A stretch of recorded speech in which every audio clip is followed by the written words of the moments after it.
كلنا ساعات بنحب نكسر الروتين، بنحاول نلاقي لحظة فرحة وسط زحمة الحياة. لكن ايه اللي يحصل لما اللحظة دي تتحول لفخ؟ لما مكان كنت فاكره آمن يطلع أكبر خطر. النهاردة حكايتي عن نور، بنت زي أي بنت خرجت مع صاحبتها في ليلة كانت فاكرة إنها خارجة تتبسط، لكن الصحوبية اللي كانت شايفاها أمان طلعت غدر. مش هنخوفك ولا هنديلك كلام كبير، احنا هنا علشان نفتح عينيك ونفهم مع بعض ازاي نحمي نفسنا. جهز المشروب بتاعك وتعالى نبدأ الحكاية. أنا محمد المصري وده برنامج بين الحكي والناس.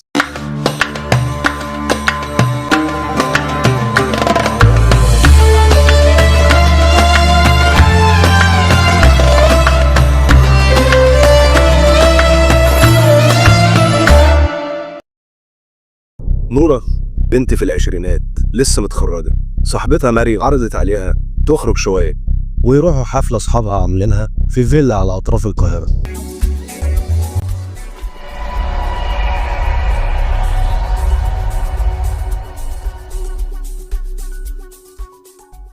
نورة كانت مترددة، مش متعودة على الحاجات دي، بس مريم قالت لها ما تخافيش، مفيش حد غريب، كلهم اصحابنا، هعرفك عليهم والجو هيعجبك.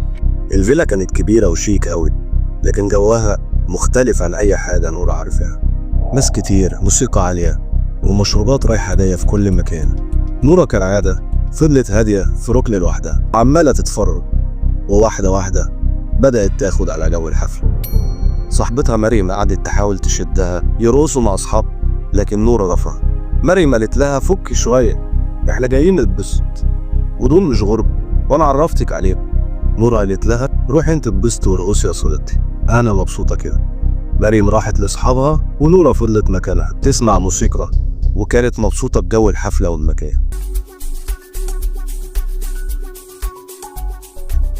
واحد من صحاب مريم جاب لها كوباية عصير، خدتها وشكرته وابتسمت على استحياء، لكنها ما كانتش عارفة ان اللحظة دي بداية الكارثة. كل حاجة كانت عادية لحد ما بدأت نورة تحس ان في حاجة مش طبيعية. جسمها بقى تقيل وصوت الموسيقى بعيد كأنه جاي من آخر الدنيا، وعينيها بتقفل والرؤية بقت ضبابية. حاولت تقاوم لكن مفيش حاجة بتطوعها. في اللحظة دي كل اللي شافته كان ملامح شاب بيبصلها بابتسامة غريبة، وده كان آخر مشهد في ذاكرتها قبل ما تغيب عن الوعي.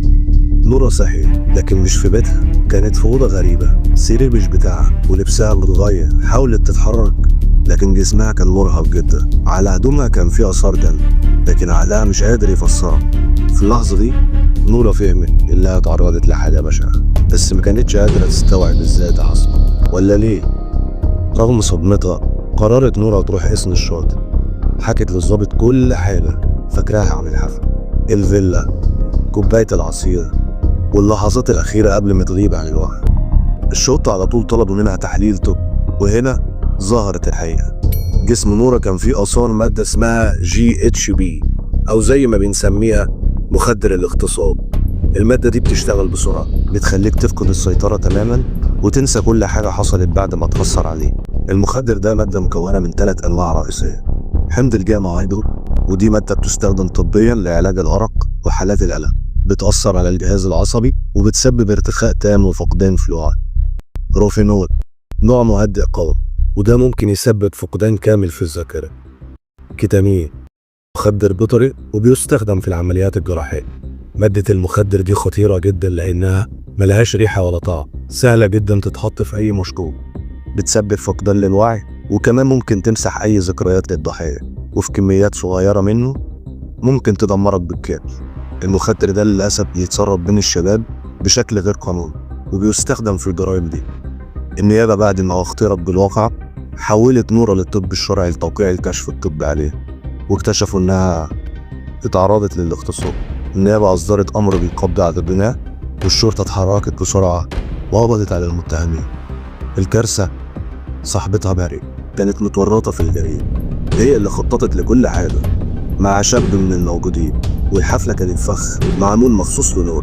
من خلال التحقيقات اعترفوا انهم استغلوا المادة دي قبل كده مع ضحايا، وكل مرة كانوا بيفلتوا من العقاب، لكن المرة دي وقعوا في شر أعمال.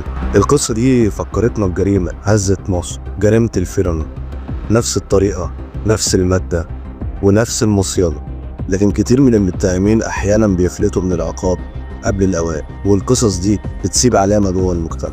قصة نورة هي صوت بيقول لنا خلي بالكم وما تثقوش في أي حد بسهولة، وحاولوا دايما تكونوا واعيين، لأن الوعي هو خط الدفاع الأول على نفسنا. وفي النهاية لو الحلقة دي أثرت فيك شاركها، يمكن تكون سبب في إنقاذ غيرك. ولو عندك موضوع تحب نناقشه اكتب لنا في الكومنتات. شكرا انكم كنتوا معايا، واتمنى تكون الحلقة عجبتكم. استنونا الحلقة الجاية مع حكاية جديدة بين الحق والناس.